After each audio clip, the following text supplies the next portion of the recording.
The diplomatic incident began with a simple mistake.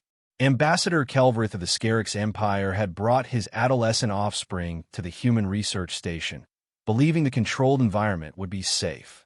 The Scarix were apex predators, 400 pounds of muscle, scales, and instinct even as juveniles. Their claws could shred titanium. Their bite force exceeded that of Earth's ancient tyrannosaurs. Dr. Jennifer Blake had been alone in the observation garden when the cub wandered in. The security doors had malfunctioned, a fact that would trigger 3 separate investigations and 2 resignations. But in that moment, Jennifer simply looked up from her tablet to find 2 golden eyes staring at her with unmistakable curiosity. The cub chirped, a sound that translated roughly to "interesting creature detected." It approached with the clumsy confidence of youth, its tail swishing behind its massive frame. Jennifer's training kicked in. Don't run, don't show fear, don't make sudden movements around apex predators. "Hey there," she said softly, setting her tablet aside. "You're not supposed to be here, big guy." The cub tilted its head, processing the calm tone. In its limited experience, prey species screamed or fled. This small, soft creature did neither. Intrigued, it moved closer, sniffing the air around her. Then, as if it had made a decision, the young Scarix attempted to climb onto Jennifer's lap the way it did with its parent. 300 pounds of predator scrambled onto the bench, claws scraping metal, trying to curl into a space far too small for its bulk. Jennifer grunted under the weight, her legs protesting immediately. Okay, whoa." She placed her hands on the cub's scaled chest, not pushing, just steadying. "You're heavy, buddy. Really heavy." The cub paused, its golden eyes meeting hers.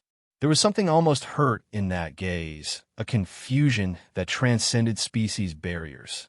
In Scarix culture, denying physical affection was a severe rejection. Jennifer saw it immediately. She'd studied their culture for months, knew how pack-oriented they were, how touch reinforced bonds. She sighed, her scientific mind warring with her aching legs, and made a compromise.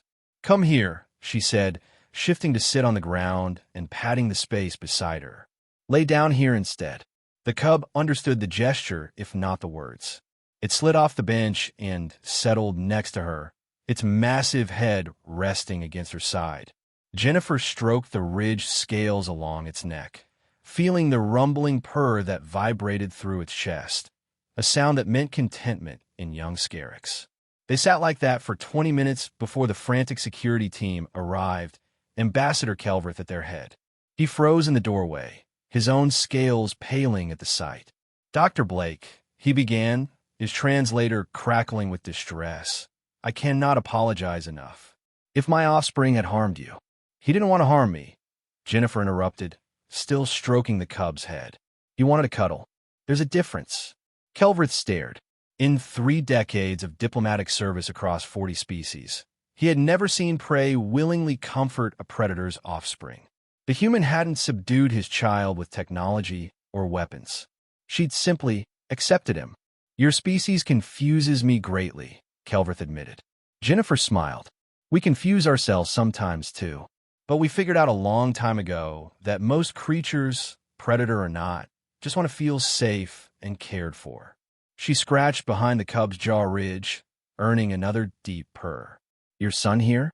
He's just a kid who wanted some attention." The cub, now thoroughly bonded to this strange, soft creature, refused to leave Jennifer's side for the rest of the visit. Ambassador Kelvrith watched in amazement as his offspring, trained from hatching to be a warrior, followed the human researcher around like a devoted companion.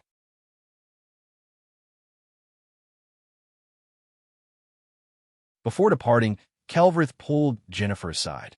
"My people have a saying, the strongest predator knows when not to bite. I think humans understand this better than most." Jennifer laughed. "We have a similar saying. You catch more flies with honey than vinegar. Though honestly, I think your son just wanted a nap, buddy." The incident report was filed as a cultural exchange breakthrough.